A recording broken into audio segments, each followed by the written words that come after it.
interrupciones, pero bueno, ya estamos, bueno, pues cosas que pasan. Pero bueno, Lidia, yo le voy a hacer una presentación bien corta, pero sobre la prevención para dejar, para tratar de explicar de qué es lo que estamos hablando de prevención y de qué es lo que estamos hablando cuando estamos hablando de factores de riesgo. No puedo compartir la pantalla, si me deja compartir, Macarena. Sí, de inmediato la dejo compartir. Deme un segundito. Ahora sí, doctora. Ok, no, esperen. Ahí.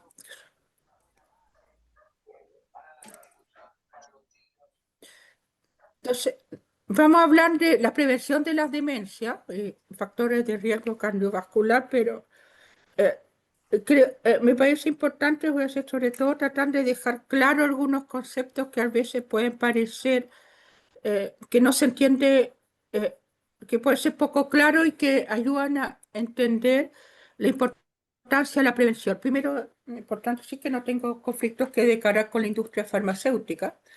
Creo que todos sabemos que ya lo han visto, qué es lo que es una demencia, no, lo han visto en talleres previos, pero estamos hablando de una persona, de un trastorno de salud caracterizado por un daño a nivel cerebral, el cual lleva trastornos cognitivos y cuando se habla de demencia, eh, ya hay dificultades para desarrollar la actividad de la vida diaria, la persona se hace dependiente.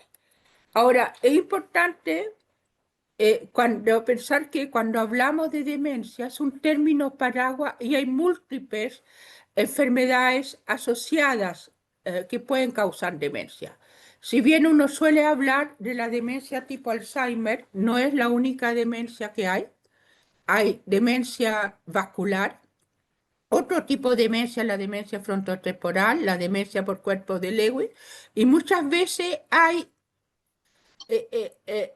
fondoconjunción de patologías, por ejemplo, al mismo tiempo, lesiones de tipo Alzheimer y lesiones de tipo daño vascular. Ahora, ¿cómo se presentan las demencias? Me parece importante mencionar un poco cómo es los primeros síntomas o la evolución de la demencia, porque eso nos puede ayudar a entender cuándo uno puede prevenir. Primero, es siempre importante recordar que toda falla de memoria, toda queja de memoria, no forzosamente significa que uno tenga o esté desarrollando una demencia. Hay un ensayista francés, un escritor del siglo XVIII que decía ya que en el siglo XVIII que todas las personas se quejaban de su memoria, pero nadie de su manera de pensar. Y eso nos dice cuán frágil es la memoria. Y las fallas de memoria existen en todas las edades. Y las quejas de memoria existen en todas las edades. Lo propio de las capacidades cognitivas es que haya falla. Y lo propio de la memoria es que olvidemos. Y, y una persona que recuerde todo tiene una memoria patológica. Pero entonces lo primero es entender que hay olvidos y dificultades cognitivas que son esperables en todas personas, son esperables con el envejecimiento y otros que no. Pero el otro, y también vemos que, por ejemplo, hay capacidades que se van perdiendo con la edad. Nos ponemos más lentos, nos cuesta hacer más doble tarea, aunque hay capacidades que se van ganando. Por ejemplo, la capacidad de todo lo que es como los conocimientos. Si a una de las personas le piden test de vocabulario, generalmente son mejores que personas más jóvenes. O sea, con la edad se están produciendo cambios en nuestro nivel cerebral y que se reflejan cambios cognitivos. Algunos hay una disminución, hay menos rendimiento y otros incluso, como decía, con el vocabulario hay mejores rendimientos. Pero Lo importante también para entender es que la mayoría de las enfermedades que vimos que causan demencia no son enfermedades que se producen bruscamente. No es como el caso de un traumatismo encefalocraniano, en cual yo tengo un traumatismo encefalocraniano, es muy importante y uno queda con secuelas muy importantes. O el caso de, por ejemplo, uno tenga un accidente cerebrovascular muy importante y se produce tal grado de daño que desde la persona como secuela queda con demencia. La mayoría de las enfermedades que producen demencia son enfermedades en cuales se va produciendo un daño progresivo y avanzan muy lentamente. Y eso tanto en las enfermedades neurodegenerativas como el Alzheimer, que enfermedades neurodegenerativas se entiende que hay pérdida de tejido neuronal progresivamente y también las enfermedades con daño vascular se pueden producir, hay daño que se va acumulando a lo largo del tiempo. Y eso es importante entender que significa que uno podría pensar que la prevención puede ser en el continuo de la enfermedad y no solamente para evitar desarrollar demencia, que ya sería que mostraríamos en esta fase, en este gráfico, sino cuando hay los primeros síntomas, evitar que los primeros síntomas eh, evolucionen a demencia y también evitar que una persona se mantenga un envejecimiento esperable a su edad sin trastornos cognitivos. Eh, el primer concepto que me parece importante recalcar es que cuando uno habla de prevención, la prevención no solamente es para personas sanas, pero la prevención también tiene lugar e importancia en personas con las primeras dificultades e incluso uno puede pensar en prevención en ya personas con demencia, porque uno puede seguir evitando que este daño progresivo vaya progresando. Y cuando uno habla de prevención, también es importante considerarla porque en el día de hoy, pese a todo el esfuerzo, no tenemos cura. No sabemos curar las demencias. Sabemos tratarla, podemos ayudar a las personas a vivir mejor con demencia y creo que han tenido múltiples charlas en estos talleres sobre esto, pero no tenemos cura. Han salido algunos tratamientos últimamente que se han hablado bastante. La eficacia de estos tratamientos es muy cuestionable y sobre todo son aplicables a un universo muy pequeño. Por ejemplo, si uno toma a las personas con Alzheimer, son personas con cierto grupo de personas, no es a todas. Por lo tanto, su aplicabilidad es bastante disminuida. Ahora, entonces estamos hablando de prevenir. Prevenir es tratar de disminuir las posibilidades de tener algo. Y acá y es importante que la posibilidad de tener una demencia o de tener un trastorno, un daño cerebral, uno lo puede asociar con factores de riesgo que me aumenten la posibilidad y factores protectores que me disminuyan la posibilidad. Un factor de riesgo aumenta y un factor protector la disminuye.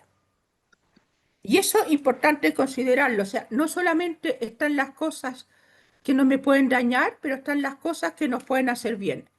Y el otro elemento importante que nosotros hablamos pensamos que nuestro cerebro es como una pelota de fútbol y los factores de riesgo también uno lo puede ver a lo largo del ciclo vital. Y es así como uno puede tener pelotas de fútbol o tener más inflada o partir una vía ya, ayudarse a tener inflada o pelotas menos infladas. Y hay estudios que muestran que hay condiciones de vía adversas que ayudan a que los niños desarrollen mejores sus capacidades cerebrales. Por lo tanto, la prevención hay que verla desde el inicio de la vida. Pero a lo largo de la vida van a haber múltiples factores de riesgo, vamos a ir viendo los principales que hemos identificado, y factores protectores. Y a la larga, este balance entre los factores de riesgo y factores protectores que van a hacer que cómo uno va a llegar. Y todo el juego finalmente, y los estudios muestran que es posible cambiar la posibilidad de llegar a este estado de una pelota desinflada y que el estudio, no, lamentablemente no tenemos datos en nuestras poblaciones y los datos no son muy buenos, pero en sociedades con mejor estándar de vida estamos viendo que si tomamos 100 personas mayores de 70 años ahora y las comparamos a 100 personas mayores de 70 años hace 2 décadas, las personas están envejeciendo mejor, con menos demencia. O sea, es posible disminuir el riesgo. Es importante también, vamos a hablar de los factores de riesgo que podemos intervenir, que esto no depende únicamente de la voluntad de las personas. No depende únicamente de pórtese bien. Acá estamos viendo cómo nacemos y dónde nos criamos va a tener un impacto muy importante en nuestra posibilidad de cómo lleguemos. O sea, hay lo que se llama los determinantes sociales de la salud. Y eso, en el fondo, si uno debe pensar la prevención no es un problema solamente de las personas, sino un problema social. ¿Por qué me digo eso y la énfasis en eso? Porque es importante que no nos sintamos culpables porque tenemos demencia. No es porque nos portamos mal en la vida. Podemos modificar, pero lamentablemente también depende que, entre comillas, la sociedad se porte bien para que todos los que vivimos en un grupo tengamos menos posibilidad de tener demencia. No es solamente cada uno, sino es el conjunto. Ahora, ¿qué es lo que entendemos como un factor de riesgo, un factor protector? No son, yo utilizo la analogía de cómo cruzar la calle con un semáforo. Cuando cruzamos la calle con un semáforo rojo, es probable que nos atropellen, pero no es seguro. Cuando cruzamos una calle con un semáforo verde, es menos probable que nos atropellen, pero también podemos ser atropellados. Un factor de riesgo y un factor protector son factores probabilísticos que aumentan la posibilidad en el caso de los factores de riesgo, pero no nos aseguran de nada. Y es por eso que hemos visto, por ejemplo, recuerdan Margaret Thatcher, que era una mujer que tenía un alto nivel intelectual y que tuvo demencia. Gabriel García Márquez, que era un hombre de un alto nivel intelectual, tuvo demencia. Pero eso no significa, pero al mismo tiempo sabemos que las personas con un alto nivel intelectual que se mantienen activas con menos riesgo cardiovascular tienen menos posibilidad de tener demencia. Es importante no concluir en base a un caso. Eso es como hemos creado esta evidencia, es estudiando a muchas personas. Pero un factor de riesgo y un factor de riesgo es lo mismo que un semáforo. Nadie les va a decir, o solamente una persona que está totalmente, vive en un mundo real, decir, si usted cruza la calle en rojo, nunca va a ser atropellado. Disculpe, siempre va a ser atropellado. O si usted cruza la calle en verde, no le van a decir cruce nomás. Igual uno tiene que tener cuidado. Siempre hay un riesgo. Es menor, pero existe. Ahora, ¿cómo son esos factores de riesgo y protectores? Lo importante es entender que lo hemos cambiado en factores de riesgo no modificables y modificables. Factores cuales no podemos cambiar. La edad. Sabemos que hasta el día de hoy la edad es el principal factor de riesgo.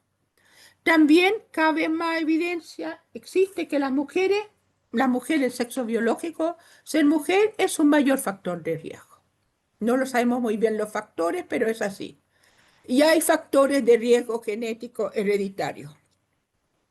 La mayoría de las personas, existe un pequeño grupo, siempre la pregunta, mi familia tuvo demencia, en la mayoría de las personas, esto explica una parte pequeña de la posibilidad de tener demencia. Existen algunas demencias que son determinadas genéticamente, pero son la minoría. E incluso se ha visto que en esas personas que tienen un gen que es determinista, que hace que yo voy a desarrollar la enfermedad, yo puedo disminuir mi posibilidad con el manejo de los otros factores, los modificables. Existen factores que son modificables y que a lo largo de la vida. Ahora, ¿cuánto se sabe? A nivel mundial en general se ha dicho que el 45% de las causas son potencialmente modificables. Ahora, en Chile lamentablemente estamos un poco peor que a nivel mundial. Esto es un estudio en cual vemos el porcentaje de factores de riesgo potencialmente modificable en Chile.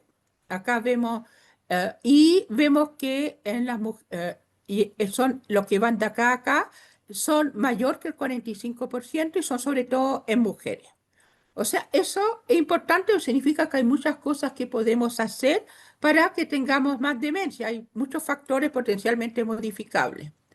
Y los factores de riesgo modificables se han dividido en el ciclo vital, en la edad temprana, y en la edad temprana lo principal es el nivel de educación, en la edad ya media de la vida,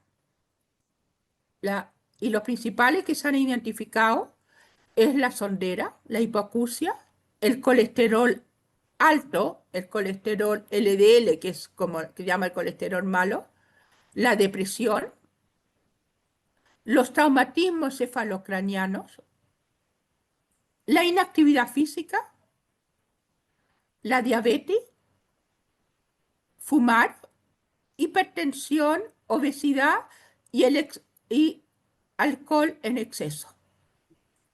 Y ya en edad tardía se han identificado que el aislamiento social es sobre todo, no es sentirse solo. Hay gente que es más solitaria, si no se siente sola, no es problema, es la sensación de soledad. La polución.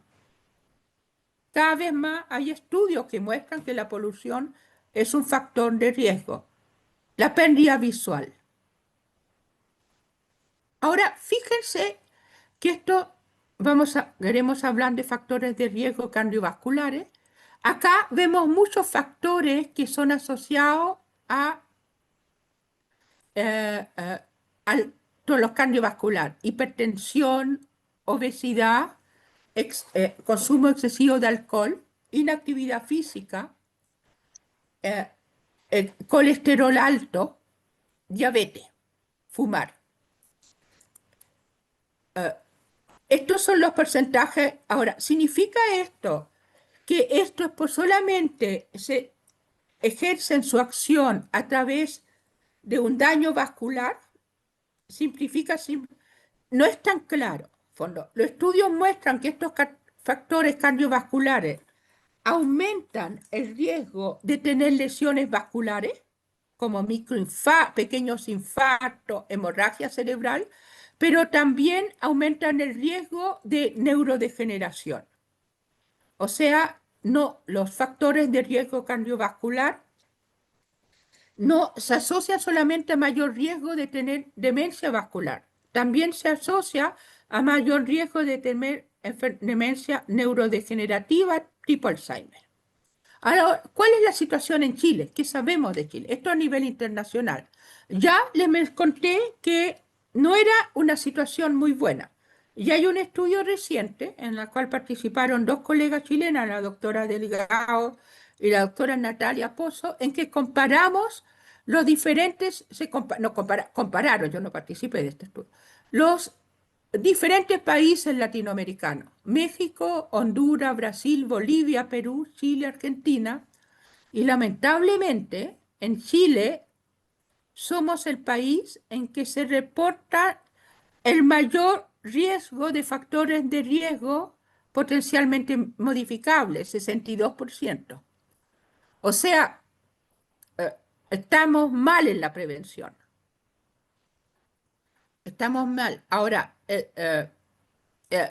también uno lo puede ver como una ventana de oportunidad. Estamos mal, pero podemos actuar. O sea, hay harto que se puede hacer si uno considera que hay factores de riesgo que se pueden modificar para disminuir la posibilidad de tener demencia de, eh, y de envejecer mejor. Como les mencionaba, y lo vuelvo, muchos de estos factores son de tipo cardiovascular. Y vuelvo a insistir porque es la hipertensión. En Chile tenemos un muy buen sistema de salud primaria. O sea, ir a la consultorio, tratarse, controlarse la presión es muy importante. Diabetes, con todo esto están los programas cardiovasculares. El colesterol alto, son modificables. Inactividad física. Es un factor cada vez más que se ve que hay posibilidad de actuar. La alimentación, consumo, hay que se pueden modificar. Y es importante prevenir. Ahora, yo les mencioné que la importancia de la prevención no hay que... eh, no todo depende de la voluntad de los individuos, depende de dónde nacemos, cómo nacemos, pero ¿significa eso que no podemos hacer nada? No, uno puede. Y lo importante es que cada vez más se sabe que los estilos de vida que ayudan a disminuir el riesgo de tener demencia, uno los puede aplicar en cualquier etapa de la vida. ¿Y cuáles son los consejos que se puede ver? Controles médicos regulares. Es importante. Porque tener un control médico regular permite pesquisar estas enfermedades silenciosas que pueden dañar nuestro cerebro y nuestro cuerpo. La presión arterial, el colesterol, la diabetes. Son muchas veces enfermedades, la hipertensión, no nos damos cuenta que somos hipertensos. Entonces, si vamos regularmente, podemos disminuir el riesgo. Y otros que tienen que ver con los estilos de vida, realizar actividad física, tratar de dormir bien, mantenerse activo intelectualmente. Y acá no se trata de que todos vayamos a hacer sudoku. La trata de buscar actividades que sintamos que nos motivan. Hay gente que le va a leer, otro hacer sudoku, otro crucigrama. Hay gente que va a preferir hacer talleres de tejido, pero usar la cabeza. Otros que preferirán, otros preferirán ocuparse de un jardín, pero no dejarse como movilizar la cabeza. Lo importante es que esto sea preservado en el tiempo, mantenido. La alimentación saludable. No lo puse en esta lámina, pero le voy a hacer llegar a través de Macarena algunos consejos que se sacó en un librito en la Universidad de Chile, una página que son los consejos de cómo tener una alimentación saludable que sea con un precio abordable. Porque muchas veces uno ve en la literatura internacional que es una tipo dieta, pero el costo muy alto, pero se puede tener una alimentación saludable con un precio abordable. Eh, También es importante no automedicarse. Hay fármacos que pueden afectar nuestro cerebro. Eh, no fumar. Y si uno fuma, tratar de fumar lo menos posible, pero no fumar. Las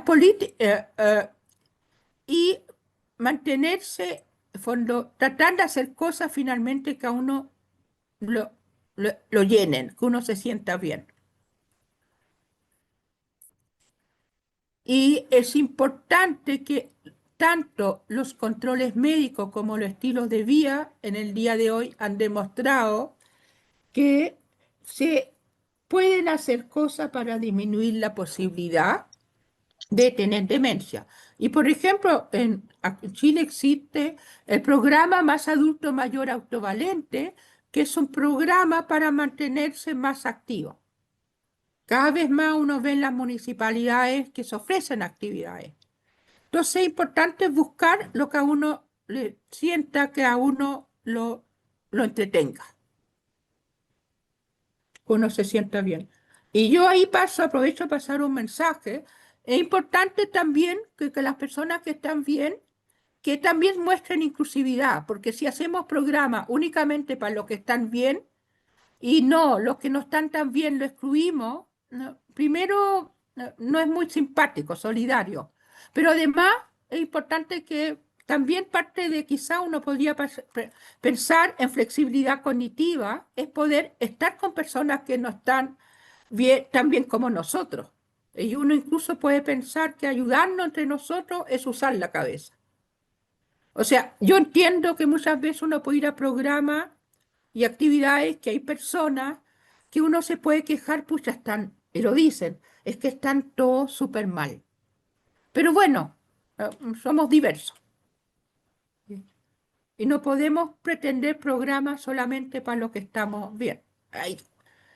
Hay que buscar la manera de inclusión efectivas. Ahora, el otro punto, y para terminar, es que cuando estamos, esto es lo que le mostré al inicio, las demencias son causadas por enfermedades que evolucionan progresivamente.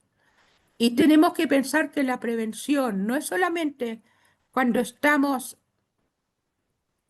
bien, sino también la prevención es ya cuando las personas tienen algunas dificultades cognitivas, etapas predemencia, pero aún no tienen un impacto en la vida diaria y en demencia. O sea, si yo tengo una persona con demencia y con una diabetes y trato mal su diabetes, obviamente que la enfermedad se va a evolucionar más rápido. Entonces hay que pensarlo. Hasta el día de hoy, como les mencionaba, no tenemos, no sabemos cómo, no sabemos aún cómo curar la demencia. No sabemos en el día de hoy si cuándo vamos a tener terapias que nos ayuden a hacer tratamiento. Es importante investigar, nos falta mucho para investigar. Si uno ve lo que se invierte en investigación en esta área, es mucho menos que, por ejemplo, en cáncer. Es importante saber más, pero sí yo creo que la noticia es que hemos visto y cada vez más se ve que es posible disminuir el riesgo de tener demencia. Y eso es muy, muy importante. Y todos los estudios ya muestran que uno no está determinado por la edad, sino hay múltiples otros factores que determinan. Y recordar, si bien en los adultos mayores hay muchas personas con demencia, si uno ve la estadística, el 40% tiene demencia mayores de 80 años en algunos estudios. ¿Pero qué significa eso? Que el 60% no la tiene.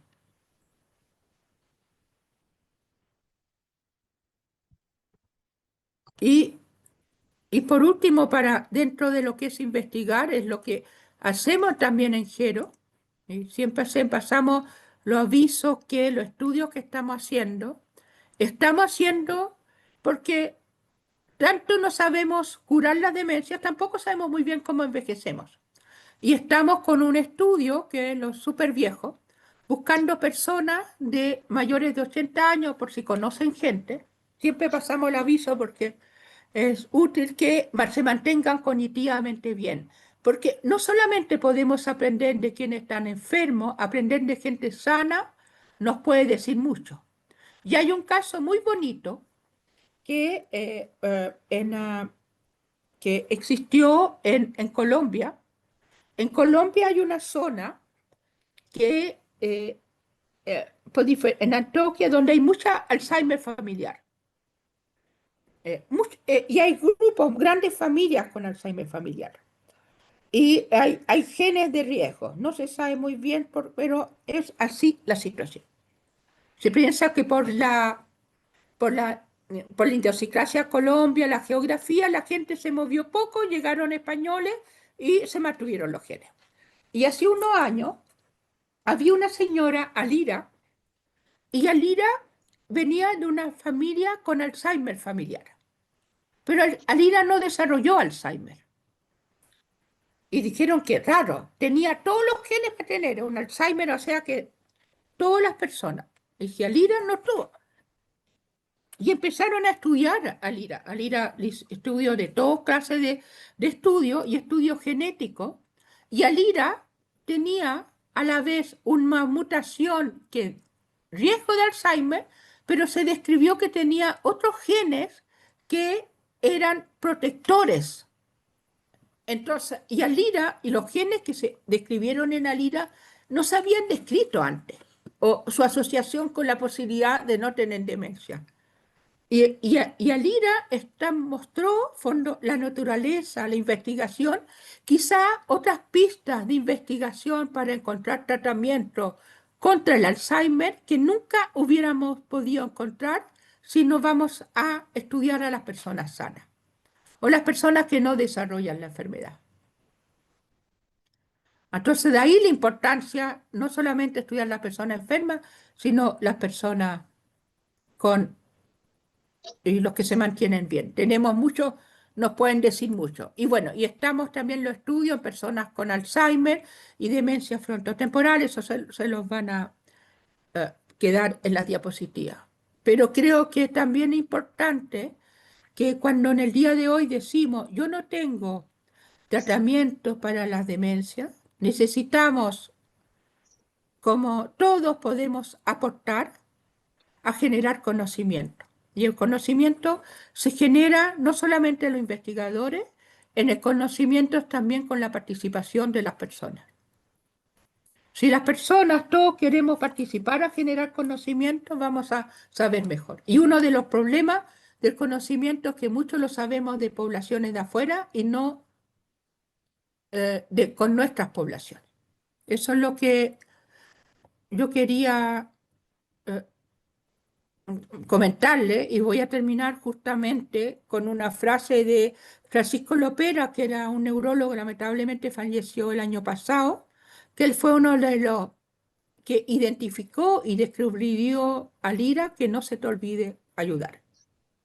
Y uno podría decir que no se te olvide prevenir. La prevención también depende un poco de, podemos construir colectivamente a prevenir mejor.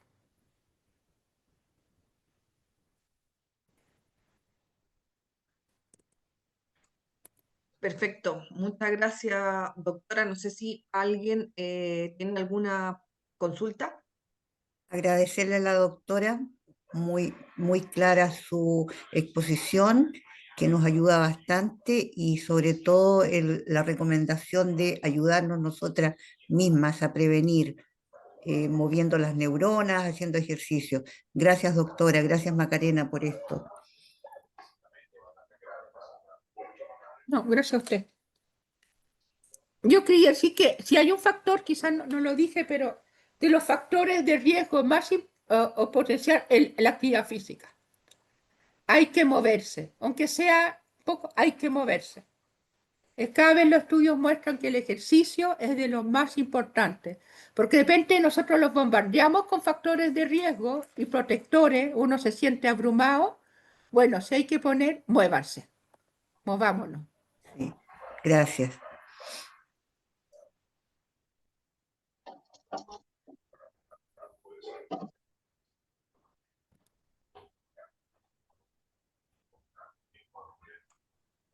Bueno, recalcar lo que decía la doctora, siempre estamos buscando personas que nos ayuden en las investigaciones.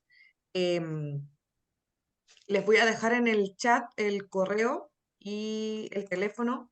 Nosotros tenemos también una comunidad donde eh, enviamos la información de manera unilateral, es decir, nosotros solamente mandamos información y vamos contándoles en el fondo cuáles son las investigaciones, cuándo hay talleres. Los talleres siempre son los primeros jueves de cada mes. De hecho, el próximo jueves tenemos un taller también en relación a uno de los factores que nombró la doctora, que es la hipoacusia y el uso del audífono como factor de protección de salud cerebral. Así que los dejamos invitados igual para el jueves a las 3:30 en el mismo link, ¿ya? En el chat les dejé el correo donde pueden escribir si tienen personas desde los 40 años en adelante. Y también les voy a dejar el teléfono por si se quieren incluir en la comunidad Gero. ¿Ya? Les voy a compartir ese teléfono también. Ustedes escriben y yo los agrego a la comunidad Gero. Estoy escribiendo ahora. 40.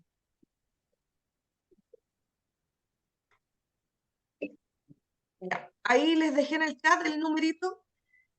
Como les comento, si quieren escribir algún mensaje, si tienen alguna duda, consulta a ese número y los puedo agregar a la comunidad Gero.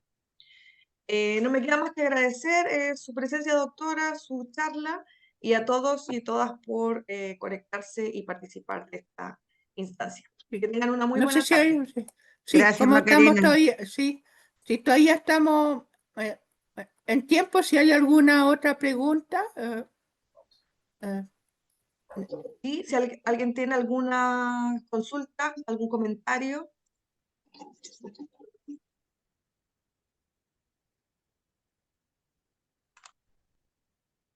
Gabriela, cuéntenos.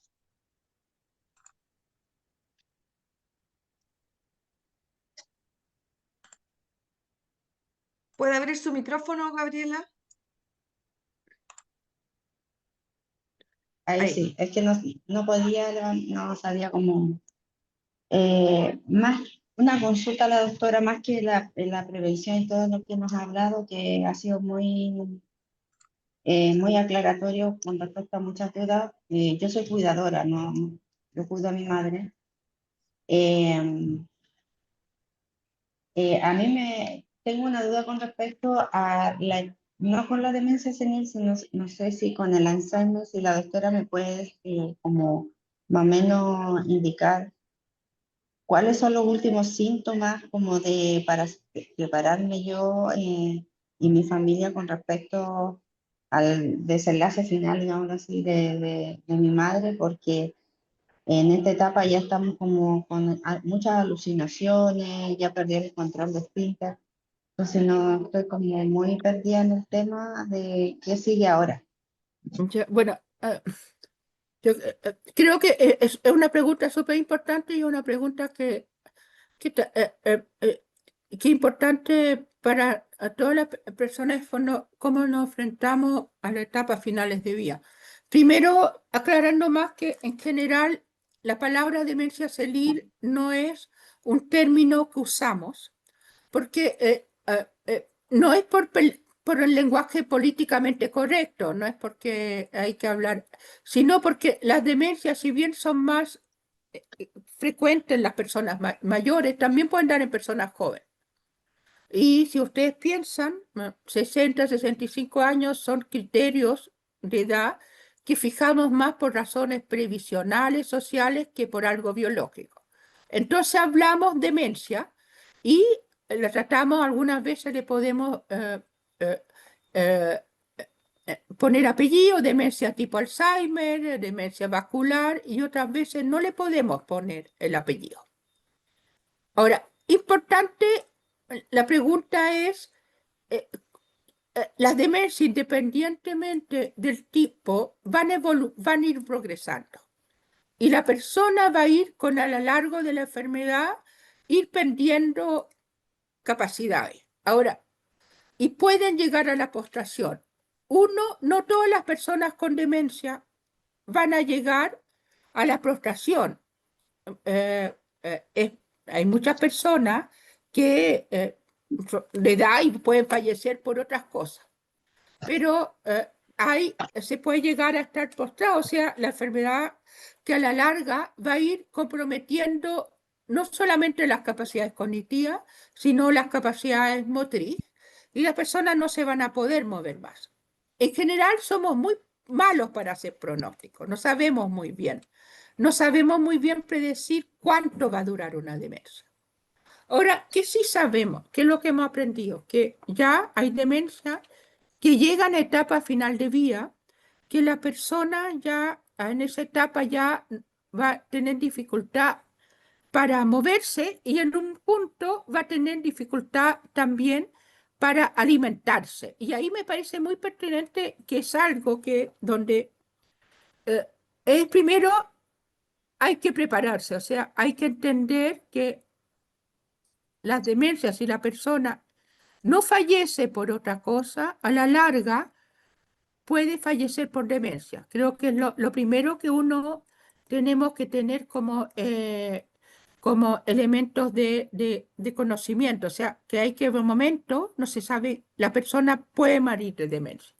Y ahí lo que se trata es, como todas enfermedades con cuidados paliativos, es cómo lograr la mejor calidad de vida posible eh, y ayudar, acompañar sin causar y no hacer sufrir a la persona.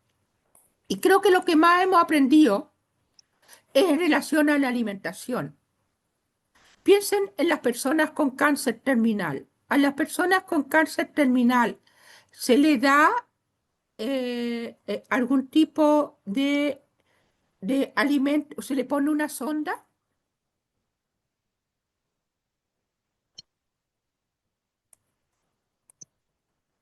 o se le pone una vía para hidratarlo. ¿Han conocido personas? ¿Ah?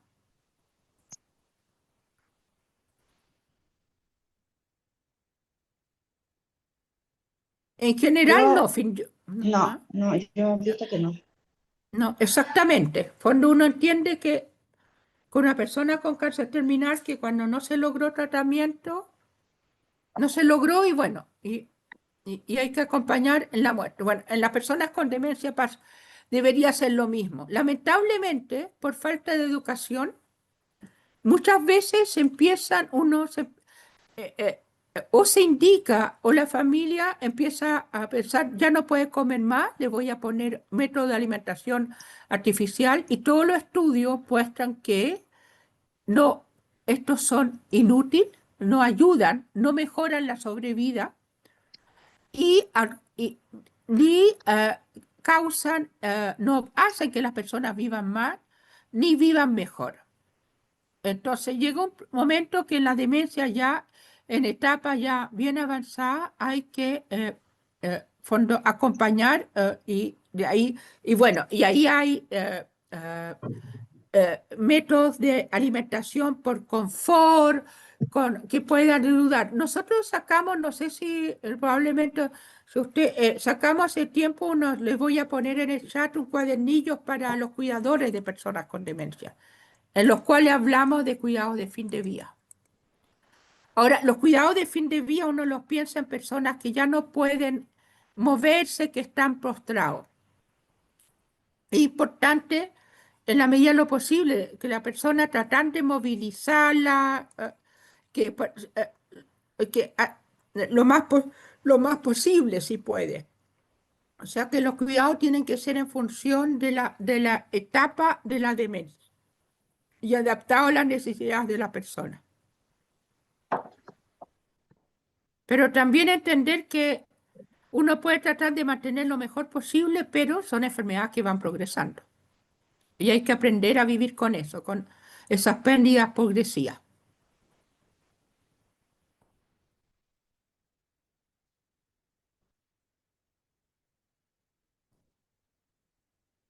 No sé si le aclara su duda.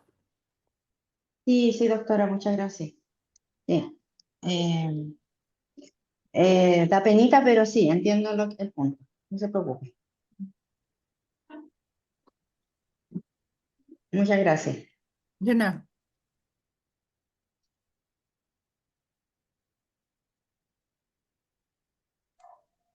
¿Alguna otra consulta, comentario?